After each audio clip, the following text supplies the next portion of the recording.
Hi everyone, so it's March 1st right now, and I'm going to go over with you guys on what's happened in February, how the tree looks like. Everything's pretty much in bloom, and we're going to go kind of variety by variety, seeing how the blooms does, and I'll talk a little bit about it.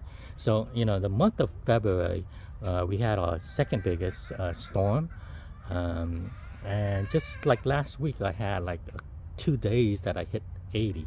But besides the rest of the time, even those days I hit 80, the morning was still kind of misty, dewy, and everything. So it's kind of bit warm weather, but now it's like cooled down again.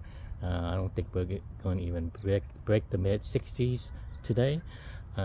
So these are my 2019 Laverne Manila rootstocks. And the plan this year is that, whatever fruits, there's and then if not, I'm hoping for lots of vegetative growth. I'm not trying to get any fruits this year. So for this season, I only sprayed it twice with copper. I sprayed it once with copper back in, I think, early December, before we really even got into winter.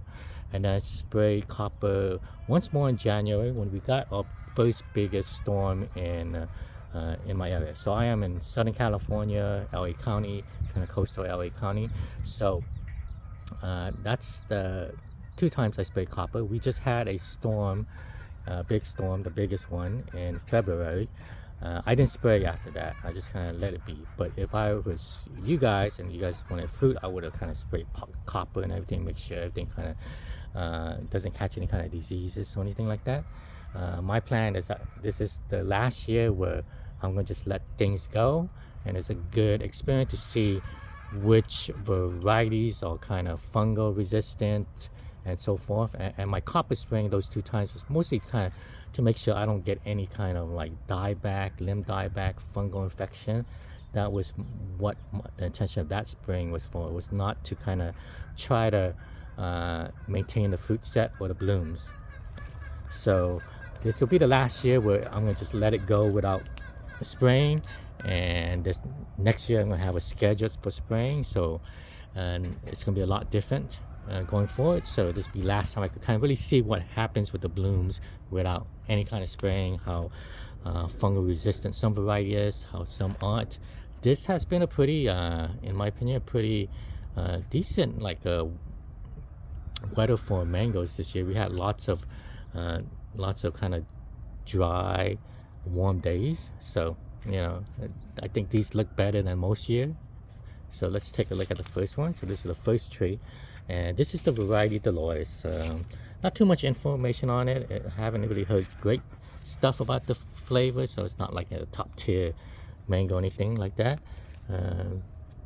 So far, there's no issues with any kind of fungal issue, but in the years prior past, I had fungal issues with this, along with powdery mildew issues. So haven't seen that on the so far this year. Okay. Up next is this is the variety called Sunrise, and it's kind of gotten a little bit of hype for growers in California. I haven't had much success with it. It's supposed to be a very vigorous grow, but at least in my area, it's just an okay grow. It's not the slowest, but it's not. I wouldn't group it in one of the most. I wouldn't group it in the most vigorous ones that I have in my area. Blooms and flowers itself, it has never set fruit. I mean, I've done some spraying on this in years past, and it still never set any fruit or any nubbins. So in terms of vigor, I'm not sure. There's more vigorous varieties in my opinion for SoCal, and in terms of fungal disease and productivity, there's probably better ones too. Like, if you guys are looking into something like this, I would kind of recommend more like a Super Julie or something like that. Okay, so that's the blooms on this. Again, still pretty clean, and with lots of these blooms, lots of it's a bit of luck and timing too. It just kind of comes out like a couple of weeks before, after, and it gets hit by powdery mildew or rain, and it just is gone. So this one's a Super Julie. This one was my graft. I was a bit worried about because it wasn't looking that good, and it was a pretty large limb. Like if you go back down, it's the limb itself, So, but now it's beginning to look a little bit better. It's blooming. There's a bit more green in leaves. So let's keep on going. Here's a sweet tart. Looked very clean if you looked at this just like a couple of weeks ago. But again, it's been hit by powdery mildew.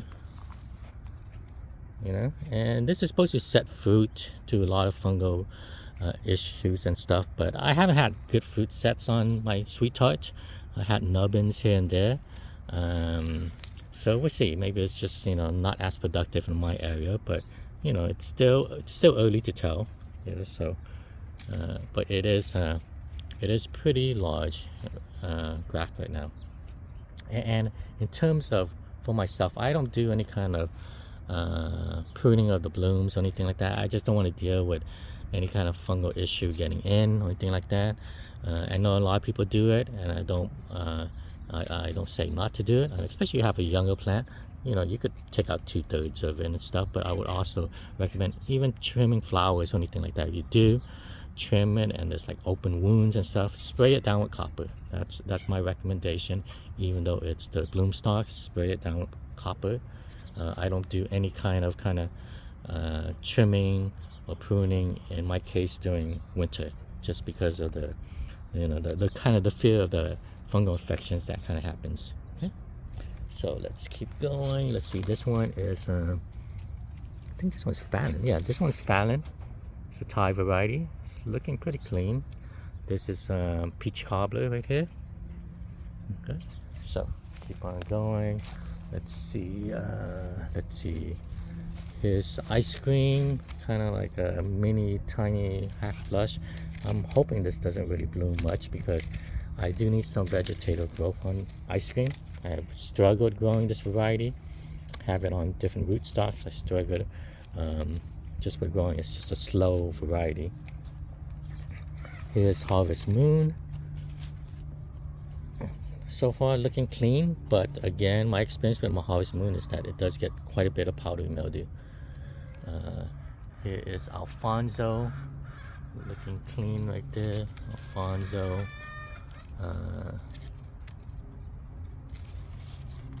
Here is a graft of Brian's peach cobbler seedling. It's blooming. I was hoping for some vegetation, but blooms is expected this time of year, especially when I grafted it so late. Let's see, here's my California Remit. Again, it's usually always pretty powder mildew resistant, but it does catch some other kind of issues. You know, I didn't spray or anything like that. Let's see.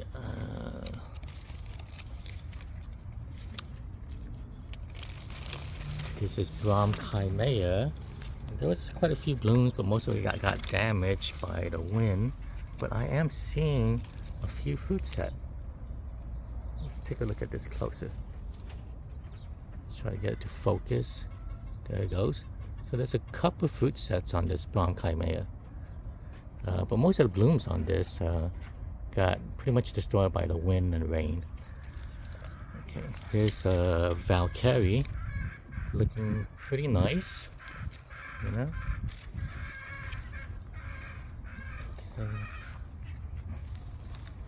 Here's a Jin Huang, Golden Queen, somewhat picking up a little bit of powdery mildew here and there. This variety for me seems to always kind of set nubbins. It's a very large fruit if you get a full-size healthy fruit, but I've been kind of getting nubbins, and even the nubbins are pretty decent size. So this is Jin Huang, Golden Queen, Cat Saigon, lots of names for it. Let's keep on going. Here's my ambrosia. And it looks pretty clean so far. Ambrosia has been a pretty vigorous growth for me. And again, I'll mention it again, like lots of these blooms and stuff, it's just, sometimes it's just luck and timing, along with disease resistant and fungal resistance. Lots of time it's just kind of luck. If they bloom and open like a couple weeks ahead or before, it makes a huge difference. Okay, let's see. Here's an M4 that I grafted last year that's blooming.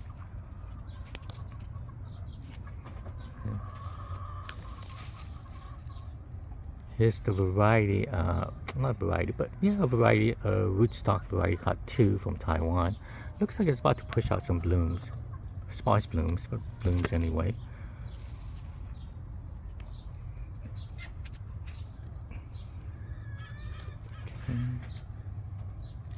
Here's I think this one's a creme brulee. Looks like it's gonna bloom. Here's a Juliet, also bloom. There were some early blooms that just kind of got destroyed already. Here's Diamond, pretty much destroyed. Got powdery mildew on them. It is a Nam Dakmai seedling, and all my Nam Dakmai seems to be very powdery mildew prone, no matter the strain so far. So this is a seedling of that from Zell's breeding program. So I'm not surprised by it. Here is Pineapple Pleasure. This one's always been powdery mildew prone. You can already see it all over the place on this. I don't expect it to survive. I'm not going to spray. I did get one fruit from it last year. Here's a Sindri. Not all the branches has bloomed, but incredibly enough, one did. This is very kind of interesting, vigorous variety that doesn't seem to bloom that often. Along with Safida Lucknow, I have a bunch of branches, but only one branch would bloom. Those are only the two varieties I've seen so far in my yard that has been kind of resistant to blooming. If that's any kind of it makes any kind of sense. So we'll see what happens this year. Winter's not over yet. This is Raw Honey, Winter, blooming, but it's like kind of weak bloomish. They're kind of skinny blooms. Let's see. Here's the Maha. And Maha, you can see it with powdery mildew right here. It usually still sets some sort of nubbins and stuff, but you know, let's see. I didn't spray, but I still recommend Maha as a very good one. You spray it once, and it usually still sets fruit through everything. But you could see the powdery mildew on on these. Okay, keep on going. Let's see. There's more Maha with the powdery mildew issue. It's probably gonna end up reblooming, my guess. This is the Saint Talone guava. Pretty much got wiped by rain and wind. Here's a orange sherbet. Here's a Giselle. Giselle right there, pretty vigorous. All the Nam Dakmai Moon in the back, all the blooms are done for. Here's another soup. No, this one's a sweet tart. There's a soup julie right here. There's a Sassy Love bloom. Oh, this kind of destroyed. Okay, here's more sweet tart, but you can see it's getting hit by powdery mildew. Okay, by powdery mildew. And I had some Duncan that just kind of blooms, just kind of didn't set anything. And an Angie. Here's some rootstocks that's blooming. The Verne Manila rootstocks. Okay, I'm going to keep on going. I'm going to skip this little guy. Not much going on here. I'm going to skip this one. My least healthiest rootstock, the Verne Manilas. Here is ST Maui. So ST Maui is probably the only grafted ones on here that I'm still pondering if I should spray and get some fruits, just because it's been a nice size. But I would like it to kind of just get up to another couple foot and stuff. So I may pick and choose some branches to spray to try to get fruit set, and if the rest don't, that's fine with me too. But yeah, they're finally beginning to bloom, and you can see it's getting hit by powdery mildew already. So I need to spray this soon, if not today or whatnot, because ST Maui is very prone to powdery mildew from what I've experienced. But it is an excellent fruit, and it is a very vigorous grower. So lots of blooms on the ST Maui right now. And if I was to spray, I would spray right now. You know, so. Here is Sassy Love. You know, people ask me about this. I don't really recommend Sassy Love for us here in California. Just a slow grower, not that very vigorous, not very strong. Blooms kind of get hit by everything from powdery mildew to probably like black fungal anthracnose. Who knows? But here's a little bit of the ST Maui. Okay, let's see. This one is this more. So there's more Fallon right here. I did throw a couple grafts all around. Here's a lemon zest. And let's keep on going. Let's see, here's my California vermouth. It's usually pretty resistant to powdery mildew, but just kind of seeing some a bit of it on here. So see what happens. Here's a Capri Saigon. I have not ever gotten fruit set on this. This so far looks pretty decent, but we'll see what happens. Here's a Bombay. Still have never got any kind of sort of fruit set on this. It's another one of the Cat Saigon, Jin Huang. Look at those nice long bloom stalks. Probably gonna set some huge nubbins, I would guess.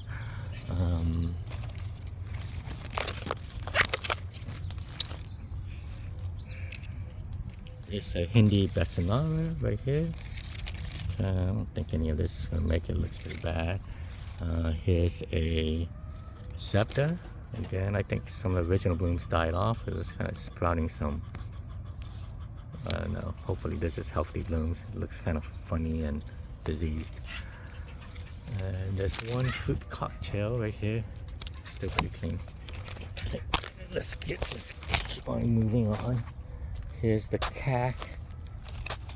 It looks decent enough, but cack has not yet ever set any kind of great crop for me. I got a few nubbins here and there off of it. And it looks pretty decent for no spraying at all, right? Okay. And these more redder ones, these are Super Julie. Here, here's a cotton candy. Here. Cotton candy has always looked clean to me, but I think they still get hit by some kind of fungal because they seem to might be able to set nubbins, but they kind of all drop off or something. Okay, next up is a Florigon. Here's a gram, looking pretty dirty, but this one actually looks pretty clean. Okay, and this is a Juliet pushing. This is a peach cobbler that's kind of budding. Here's my California vermouth. Again, they usually are pretty fungal resistant to everything, you know. I've always had this for quite some time. So that's the update on the blooms right now. And this video is pretty detailed because I think next year going forward, I'm gonna have a much more scheduled spraying. So this is probably the last year, at least for these 8 rootstocks, that you're gonna see them just kind of go by themselves. Whether they set fruit or not without spraying, it's up to them, up to how disease resistant it is. But going forward, I'll be spraying with a much more scheduled spraying, and the intention of that is this year I am trying to get as much vegetative growth that I can get, and it will get to the size that I really love for it to be. And after that, I'll be spraying to make sure it sets fruit and try to maintain the size at what it is. Okay, so that's an update. It's March. Hope all you guys' trees are doing really well. Okay, thanks everyone.